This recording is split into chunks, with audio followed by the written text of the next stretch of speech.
우리가 지금 사순절을 지내고 있어요. 사순절을 지내고 있는데 사순절이 뭘까? 자막 제 얼굴 좀 비춰줘야죠. 자막 집중하세요. 집중.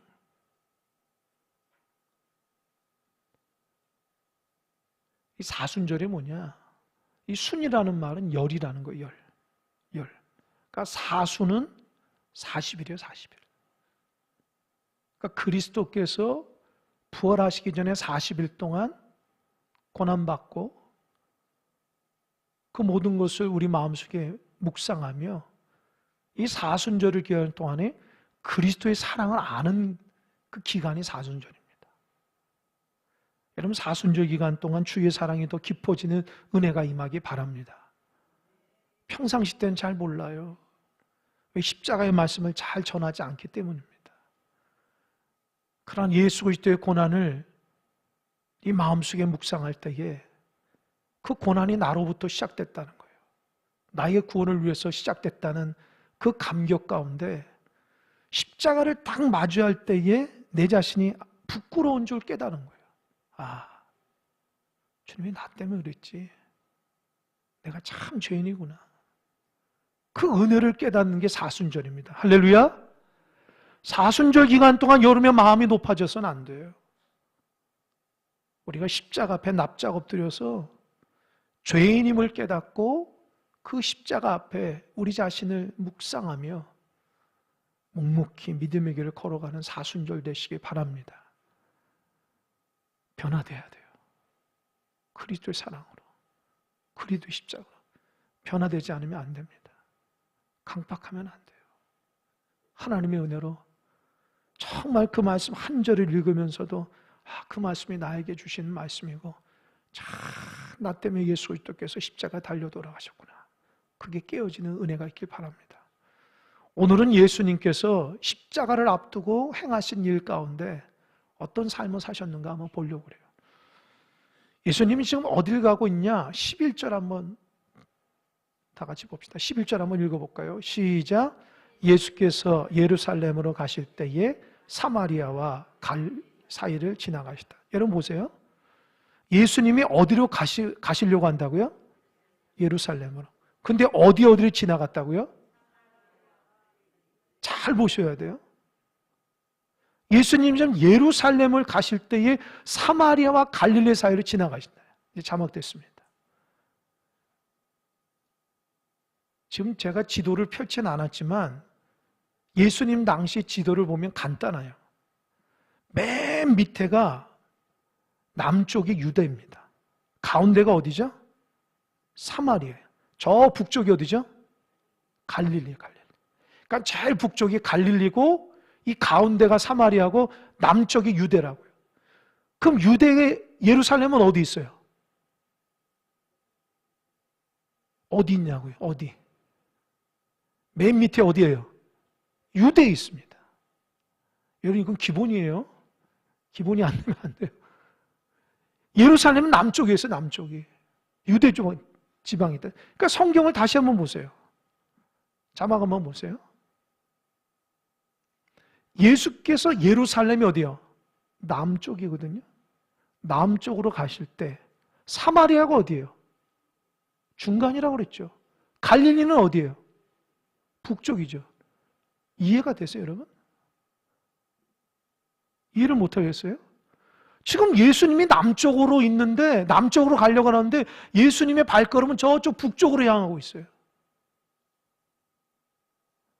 이거 어떻게 해석해야 돼요? 자막됐습니다. 예수님은 지금 예루살렘을 향해서 가고 있다고 하는데 이 누가복음의 저자인 누가가 예수님은 예루살렘을 향해 남쪽으로 가려고 하는데 예수님의 실제적인 이 몸은 사마리아에서 북쪽으로 가고 있어요. 갈릴리로. 그런데 왜 그렇게 가면서도 북쪽을 향해 가면서도 누가복음의 저자는 예수님은 예루살렘을 가고 있다고 얘기할까요? 그러니까 성경을 이 지도를 알면 이 말씀이 좀 이상하다 느껴질 거예요. 그 말은 뭐냐? 예수님은 지금 몸은 저쪽에 있지만 마음은 어디 있어요? 예루살렘에 있다는 거예요. 왜요? 예루살렘에서 십자가에 달려 돌아가심으로 인해서 우리 모든 사람을 구원하기 위한 그 십자가의 마음이 있다는 거예요. 이해가 되십니까? 여러분도 마찬가지예요. 여러분 일상적인 삶 가운데 집에서 직장을 가고 사람들과 만나면서 있지만 여러분의 중심이 하나님이 거하시는 성전이 되시길 바랍니다. 여러분 마음속에 하나님의 음성을 듣는 그 믿음의 자리, 은혜의 자리, 사명의 자리가 여러분의 중심이 되시길 바랍니다. 하나님 앞에 멀어져서 일상적인 삶을 살아가고 있지만 그러나 우리의 중심은 하나님 거하시는 성전, 주님과 함께하는 그 십자가에 우리 마음을 함께 담을 수 있어야 돼요. 이 말씀의 배경은 뭐냐?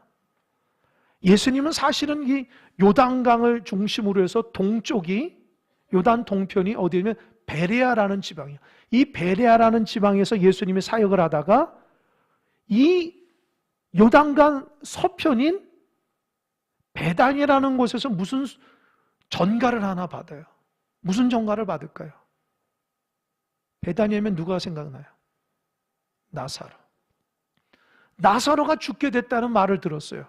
그래서 베리아에서 며칠 있다가 베다니로 갑니다.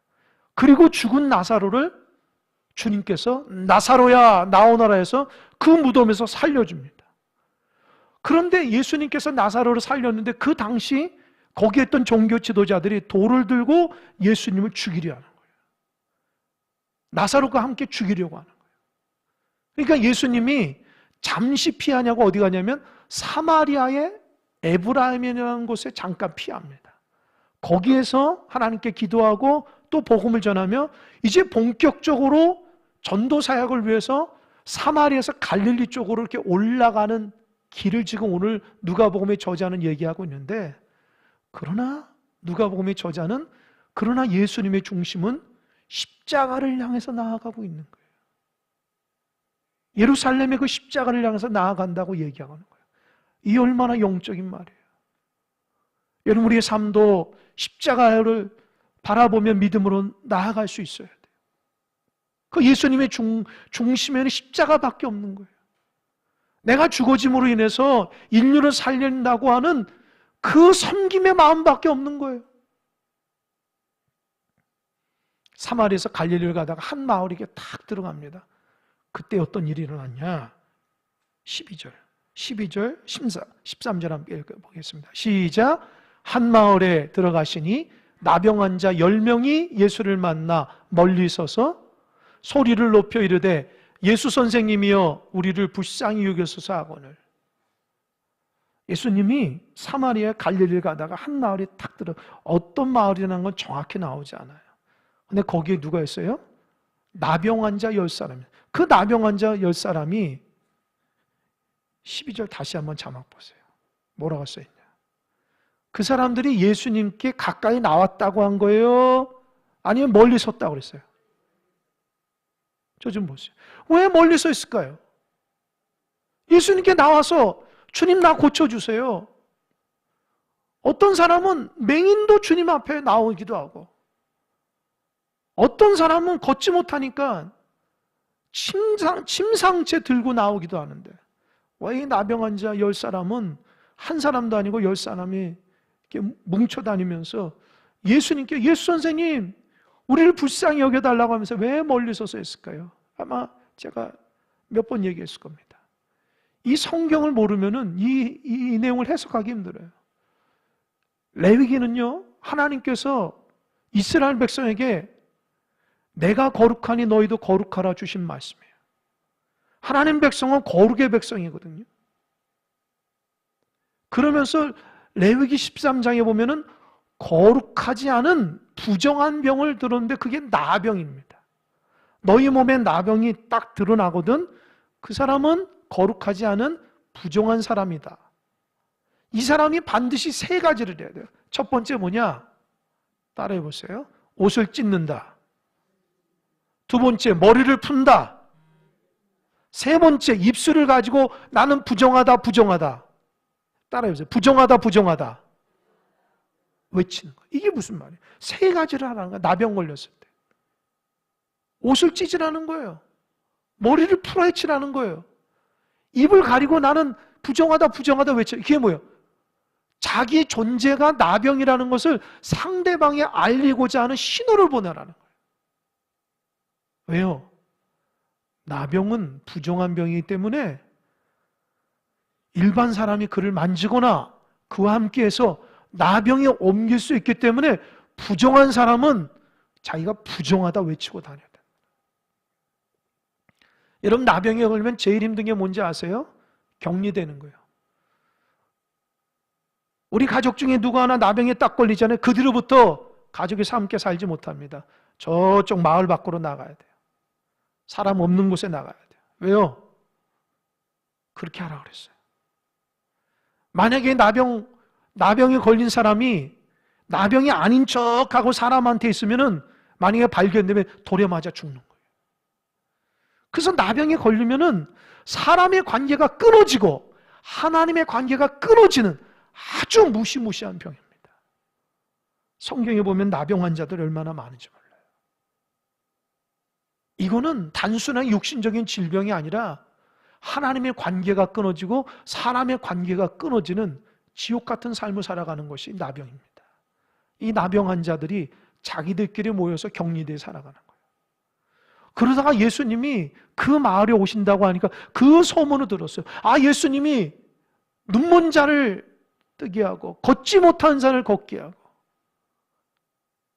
예수님이 못하시는 게 없다는 거예요. 그 소문을 들고 그 나병 환자 10사람 같이 뭉쳐있는 사람이 야, 우리 주님께 가자. 주님께서 우리 고쳐줄 거야. 믿음으로 나온 거예요. 그래서 가까이 나왔으면 좋겠지만 예수님의 무리에 함께 했기 때문에 같이 나올 수가 없어요. 부정하기 때문에. 그래서 멀리 서서 거리가 얼마인지 모르겠어요. 멀리서 아마 돌을 던질 만한 거리 되겠죠. 꽤 먼 거리일 겁니다. 그 거리에서 예수 선생님 우리를 불쌍히 해달라.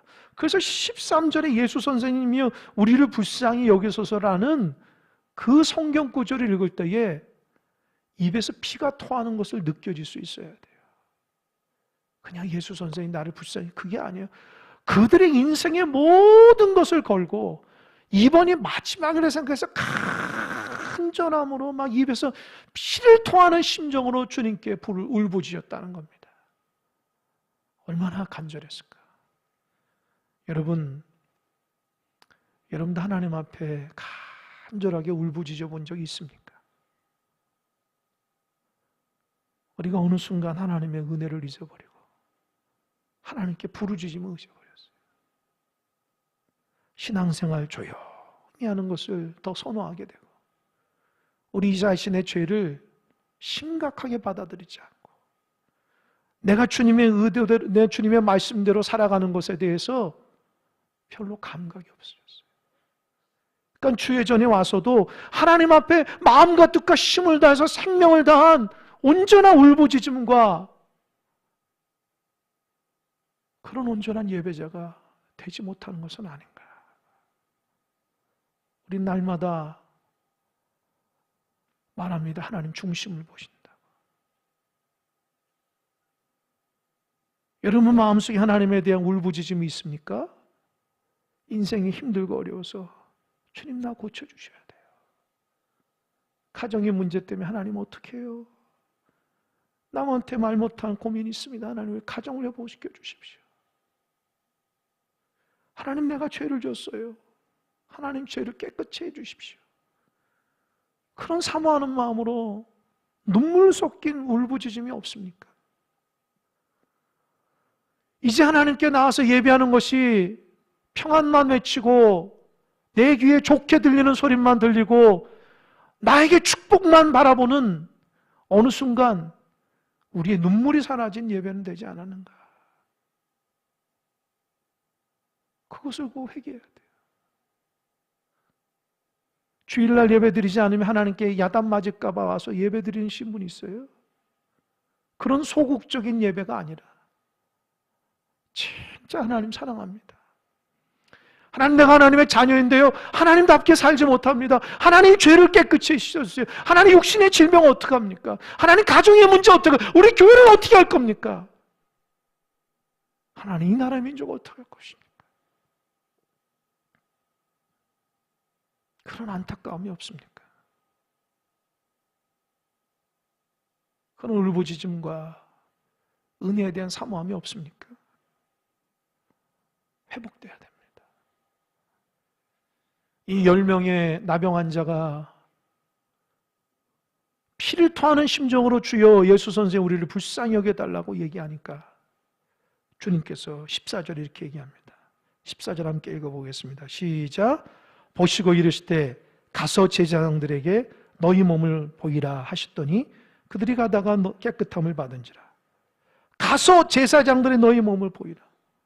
여러분, 다른 데 성경 구절을 보면은요, 예수님이 오히려 가서 그들을 안수했어요. 어떤 데는요, 진흙을 발라가지고 보이지 않는 그의 눈을 이렇게 탁 발라주기도 했어요. 어느 때는요, 안아주기도 했어요. 그런데 왜 예수님은 가서 제사장에 보이라고 이렇게 성의 없이 얘기하는 것일까요? 저 사람들이 저 멀리서 얘기하니까 주님도 멀리서 그냥 야, 가. 그냥 됐다. 이렇게 얘기하시는 것 같아요? 육신적으로 어떤 아프신 성도가 저한테 목사님 저 육신적으로 너무 아파요. 기도해 주세요. 그런데 제가 아니요. 기도는 성도님이 하셔야죠. 성도님이 하셔서 기도하면 알아서 할 겁니다. 하나님이. 그렇게 한다면 얼마나 마음 상해요. 주님이 지금 어떻게 하신 거예요? 야, 가서 너 제사장 너의 몸을 보매라. 이거 레위기 14장에서 있는 내용이에요. 여러분, 나병이 딱 걸리잖아요? 그 나병이라는 것을 판정하는 사람이 제사장이라고. 그리고 그 나병이라는 것을 공식적으로 제사장이 명해야 돼요. 그냥 자기의 무슨 피부병이 있다고 그래서 나병이 아니라 제사장이 그건 나병이야, 나병이 아니야 정확히 판단해야지만 그 사람이 나병이면 격리되고 나병이 아니면 같이 살 수 있는 거예요. 그러니까 예수님은 너희들 제사장에 가서 너희들 다 깨끗이 받을 것이니까 제사장이 너희 몸을 보고 너희들 다 깨끗하다고 할 것이니까 그냥 가. 가서 보이면 하나님의 은혜로 제사장이 야, 당신들 나병이 다 깨끗이 받아 증서를 줄 거야. 그리고 일상적인 삶을 회복해. 어마어마한 축복의 말씀이에요. 여러분 잘 보십시오. 예수님은 가서 터치하지 않았어요. 그죠? 어떻게 해요? 말씀으로만 하신 거예요. 할렐루야? 말씀으로 하시는 거예요. 다시 한번 14절 봅시다. 함께 읽겠습니다. 시작. 보시고 이르시되 가서 제사장들에게 너희 몸을 보이라 하셨더니 그들이 가다가 깨끗함을 받은지라. 그들이 불쌍함을 여겨 가라는 거예요. 제사장 가라죠. 그랬더니 그 사람 10사람이 어떻게 해요? 그들이 가다가 깨끗함을 받은 거예요. 따라했어요. 그들이 가다가 깨끗함을 받은지라. 여러분, 하나님 말씀의 순종이 축복임을 믿으시기 바랍니다. 할렐루야? 말씀이 믿어지지 않습니까? 말씀이 믿어지지 않아요. 주님, 어떻게 이렇게 됩니까? 나는 이해가 안 됩니다. 아들아, 딸아, 믿으면 구원을 받는다고 했다. 할렐루야? 믿고 순종할 때 축복이에요. 의심하거나 믿지 못하면 우리에겐 기적이 일어나지 않아요. 여러분, 신앙은 뭐예요? 믿음 생활이에요. 믿음이 뭐예요? 하나님이 나와 함께 하신다. 할렐루야? 하나님이 나와 함께 하시는 건 믿고 신앙생활 해야 돼요. 교회의 주인이 누구예요? 하나님을 믿고 신앙생활하는 거예요. 가정의 주인이 누구예요? 가정의 주인이 누구예요? 하나님이라는 걸 믿고 살아가는 거예요. 할렐루야! 이거 잊어버리면 신앙생활에 의미가 있을까요? 내가 하나님 말씀을 믿지 않는데 내 삶 가운데 기적을 바란다고요? 가. 너 제사장에 보여. 너 순종하면 깨끗이 받을 거야. 할렐루야? 10사람은 갔어요. 왜요? 주님의 말씀을 마음속에 새겼기 때문입니다. 여러분, 하나님 말씀 우습게 보지 마십시오. 그 말씀을 소중하게 여기십시오. 지식으로 그치지 않길 바랍니다. 지식으로 그치면 지식으로 망하지만 하나님 말씀으로 순종하면 그 말씀이 내 삶 가운데 놀라운 축복으로 다가온 줄 믿으시기 바랍니다. 놀랍게도 그 10사람 중에 그 단 하나도 주님이 안수도 안 해주고 그냥 말만 하구나. 불평불만한 사람이 없었어요. 그들은 주님께서 나를 고쳐주신다고 확신이 있기 때문에 야 가자. 주님이 말씀했으니까 가자. 한 사람도 불평불만하지 않고 그 말씀에 순종하고 가다가 그의 몸이 깨끗해진 거예요. 그러니까 여러분, 내가 그 일을 하지 않더라도 내 마음속에 순종의 마음으로 믿기만 해도 하나님의 응답이 일어난 줄 믿으시기 바랍니다. 그게 신비예요. 그래서 여러분 순종해보세요. 이미 응답이라고. 순종을 안 하니까 응답이 안 되는 거예요. 도저히 믿지를 못해. 아니 하나님 믿지 못하면 왜 신앙생활 합니까? 그 말씀 믿으라고 성경을 우리에게 주시고 이 예배도 믿음으로 드리는 거 아닙니까? 여러분 예배하면서 하나님의 이 시간 함께함을 믿으십니까? 그것 때문에 예배하는 거예요. 하나님이 아니라 사람에게 드려지는 예배라면 예배할 필요가 어디 있어요? 하나님이 예배 가운데 보좌로부터 위로부터 내려오셔서 보이지 않는 하나님께서 우리 모든 마음을 다 받아서 하나님 앞에 영광 돌리는 게 예배입니다. 할렐루야! 예배 때에 치유도 일어나고 회복도 일어나고 주의 음성을 듣게 하시고 인생의 문제도 해결되는 거. 할렐루야! 예배를 소중히 여기십시오. 기도를 소중히 여기십시오. 가다가 응답받은 거예요. 그런데 그 10명 중에 한 사람이 이렇게 했어요. 15절 16절 읽겠습니다. 15절 16절 한 목소리로 시작.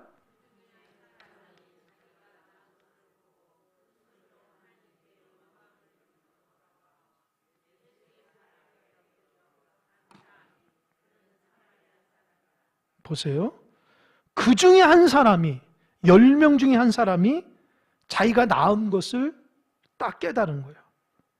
그래서 첫 번째 뭐예요? 큰 소리 하나님께 하나님 감사합니다. 하나님 감사합니다. 하나님 영광 받으소서 막 외치면서 어떻게 했어요? 주님께로 온 거예요. 가던 길을 멈추고 주님께로 와가지고 그 주님 앞에 어떻게 해요?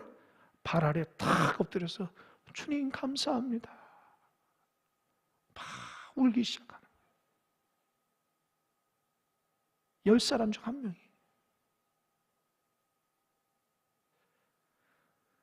그런데 한 사람이 주님 앞에 와가지고 주님의 말씀이 조금 이상해요. 17절 보세요. 17절 18절 다 같이 읽겠습니다. 시작. 예수께서 대답하여 이르시되 10사람이 다 깨끗함을 받지 아니하였느냐? 그 9은 어디 있느냐? 이 이방인 외에는 하나님께 영광을 돌리러 돌아온 자가 없느냐 하시고 주님 뭐라고 했어요? 저 좀 보세요. 야 너희들 10사람 다 깨끗이 받았잖아. 주님은 그 사람 보지도 않았지만 그들이 가다가 믿음으로 그 깨끗이 있음 받은 걸 이미 다 알고 있는 거예요. 할렐루야! 주님이 우리 응답 받은 거 다 알고 있어요. 혼자만 모른 척하면 안 돼. 하나님이 다 알고 있다니까. 하나님 내가 응답 받은 거 알고 있다고. 하나님 앞에 감사하고 영광을 돌려야지. 하나님 응답 준 거 왜 감사할 줄 모르고 영광 돌릴 줄 몰라요? 남들이 모른다고 하나님 몰라요?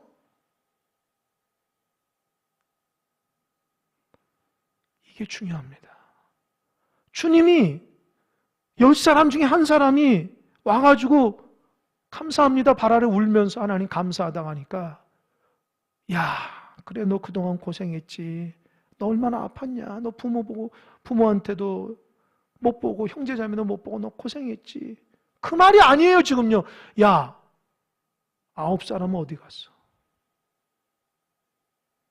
다 응답받았잖아. 다 깨끗해졌잖아. 9사람 어디 갔어? 여러분, 그 한 사람한테 주님이 그럴 얘기할 필요가 없잖아요. 아니 주님 앞에 칭찬받고 온 사람한테 칭찬해 주면 되는데, 주님의 마음은요 그 한 사람이 아니라 9사람이 문제라고요. 9사람 어디 갔어?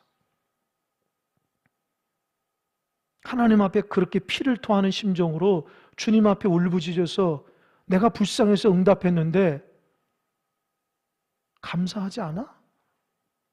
9사람 감사하지 않고 하나님께 영광 돌리지 않은 사람 어디 있어? 여러분, 주님께서 우리에게 응답할 때 우리에게 바라시는 게 뭐예요? 뭐예요? 감사라고요. 어느 순간부터 우리가 감사를 잊어버려요. 당연한 것처럼 생각되십니까? 당연한 것 같아요, 여러분. 하나님의 은혜 없이 이제껏 살아가는 거 당연한 것 같아요. 그래서 감사 안 하십니까? 주님께서는요, 우리가 하나님 앞에 감사하기를 바란다는 거예요. 어느 순간부터 감사가 사라졌어요. 하나님 앞에 더 달라고 해. 그리고 왜 이거 안 되냐고 하나님께 따지기 시작합니다.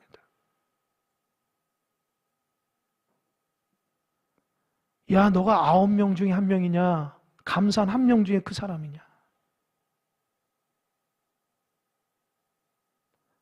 여러분 마음속에 감사가 회복되길 바랍니다.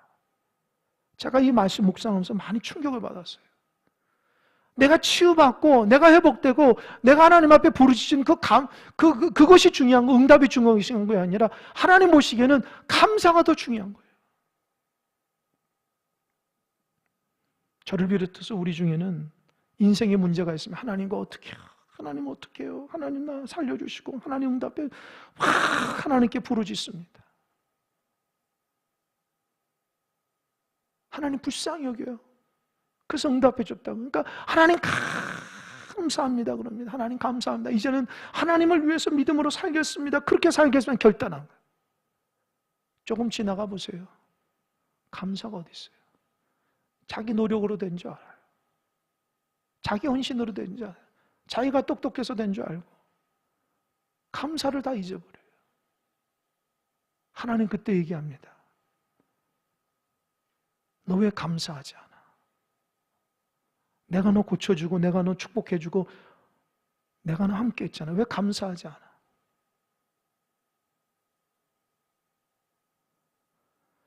정말 하나님께서 우리에게 원하는 게 감사예요, 여러분.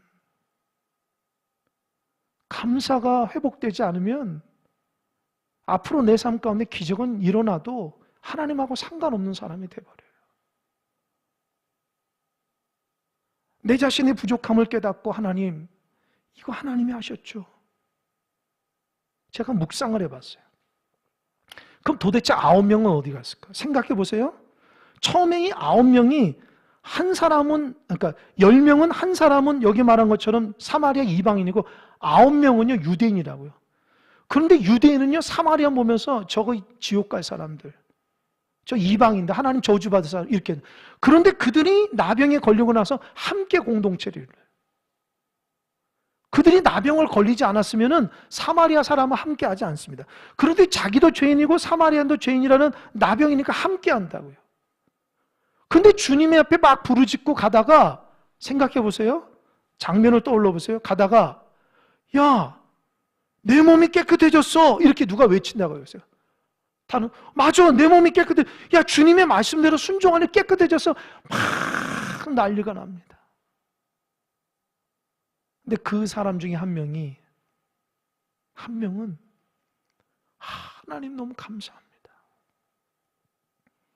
내가 지옥 갈 인생이고 이렇게 나병으로 와서 죽을 인생인데 주님 만나서 주의 말씀에 순종하 이렇게 구원받게 하시니 감사합니다. 그리고 생각해보면 주님의 말씀 때문이라는 걸 알고 주님 앞에 가던 길을 멈추고 주님 앞에 나와서 무릎 꿇고 발을 붙잡고 주님 때문입니다. 감사를 외쳤어요. 근데 9명은 유대인은 왜 안 됐을까요? 유대인은요, 그들이 선민이라는 생각이 드는 거예요. 나는 원래부터 저 이방인하고 다른 사람, 그런 내가 어쩔 수 없이 나병에 걸려서 했지만 나는 주님의 말씀으로 순종해서 했으나 나는 원래부터 고침받을 사람이었어. 저 사람하고는 달라. 당연하게 생각하는 거예요. 그리고 나는 지금 구원받았으니까, 고침받았으니 빨리 제사장의 증 받아가지고 집으로 갈 거야. 어느 순간 주님이 다 사라졌어요. 하나님 사라졌어요. 자기 그냥 기쁨만 있는 거예요. 감격만 있는 거예요. 유대인들에게는 자기가 선민이라고 하는 무서운 교만이 자리 잡고 있었어요. 당연하다. 그러나 사마리아 그 사람은 자기는 죽을 수밖에 없는 사람인데 이렇게 인생이 끝날 것 같은데 주님 말씀에 순종해서 구원받았으니 그게 너무 감격스러운 거예요. 그래서 가던 길을, 제사장의 가던 길을 멈추고 주님 앞에 먼저 돌아와서 감사기도 한 다음에 그 나중에 제사장에 간 거예요. 감사는 은혜를 알아야지 감사할 수 있어요. 은혜를 모르면 감사 못합니다. 자기가 괜찮게 보이는 사람 있어요? 자기가 의롭게 보이는 사람 있어요? 감사 못해요, 그런 사람들은요. 자기가 죄인이고 나는 부족하고 연약하고 하나님 말씀에 순종하지 모르고 나 같은 사람이 무슨 직분자고 나 같은 사람이 무슨 교인이고 다른 사람 말할 게 두려워. 그렇게 하나님 앞에 죄인된 마음으로 늘 하나님의 은혜로 살아가는 사람만이 하나님 말씀에 순종할 수 있고 감사가 넘칠 수 있는 거예요. 당연한 거 없습니다. 교만하지 마십시오. 교만은 패망이라 말씀하셨어요. 겸손은 존귀의 앞잡이라. 하나님께서 존귀하게 여기시는 거예요. 제가 이 부분에 어느 책을 읽다가 이 평생감사라는 책에 이 찰스 브라운이라는 사람이 이 9명에 대해서 감사하지 못한 이유에 대해서 이분이 묵상하면서 글을 쓴 게 있어요. 제가 한번 읽어볼게요. 잘 들어보세요. 첫 번째 사람은 병이 진짜 나은 것인지 아닌지 확인하느라 감사하지 못했습니다. 두 번째 사람은 병이 낫기는 했지만 다시 재발할지 모르니까 좀 더 두고 보느라 감사하지 못했습니다. 세 번째 사람은 더러운 옷도 갈아입고 목욕도 깨끗이 하고 예물도 준비해서 천천히 찾아뵈려고 감사하지 못했습니다. 네 번째 사람은 이제 보니 나병이 아니었던 것 같아 하며 병이라고 생각했던 것은 오진이었다는 생각에 감사하지 못했습니다. 다섯 번째 사람은 약간 나은 정도야, 겉에 있는 부스럼은 떨어져도 속에는 아직도 병이 남아 있을지 몰라 하는 생각에 감사하지 못했어요. 여섯 번째 사람은 일단 제사장에 뛰어가서 자신의 몸을 보이고 다 나았다는 것을 완전히 인정한 후에 마음대로 거리를 활보하며 돌아다니느라 감사하지 못했습니다. 일곱 번째 사람은 주님께서 나를 위해 특별히 애쓰신 것도 별로 없어. 예수님은 너희 몸을 제사장에 가서 보이라고 말씀하신 것밖에 없었어. 약을 발라주신 것도 아니니까라고 생각하여 감사하지 못했습니다. 여덟 번째 사람은 이런 것은 의사나 랍비라면 누구나 할 수 있는 일인데 뭐 별로 대단한 일이 아니니까 감사할 일이 못되라고 생각하여 감사하지 못했습니다. 아홉 번째 사람은 사실 나는 이미 회복되고 있었구나. 즉 예수님 때문에 나은 것이 아니고 나을 때가 되어 저절로 나았다고 생각하여 감사하지 못했습니다. 9명은 이런저런 핑계로 감사하지 못했어요. 여러분들은 어떠십니까? 왜 감사하지 못하며 우리가 살아갈까요?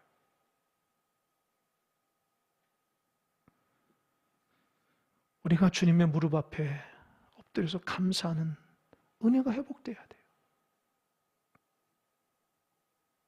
눈물이 나야 돼요. 예배를 통해서 눈물이 나야 돼요. 기도를 통해서 내 자신의 죄 때문에 눈물이 나야 돼요.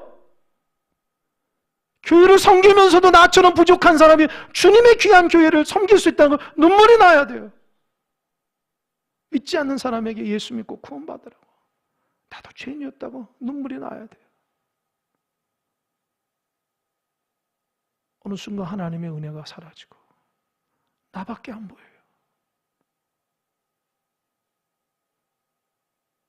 감사가 사라진 예배와 감사가 사라진 기도와 감사가 사라진 섬김이 어찌 하나님 앞에 응답되겠습니까?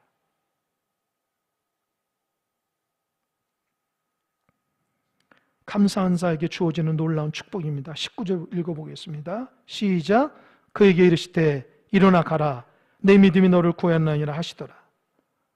10명 중에서 1명만이 주님께서 믿음으로 인정했어요. 감사할 줄인 그 사람만이 믿음으로 인정했다. 감사하지 않으면 그게 어찌 믿음입니까? 하나님 앞에 영광 돌리지 않으면 그게 어찌 믿음이에요? 자기 확신이지. 자기를 높이는 게 자기 확신이지 그게 믿음입니까?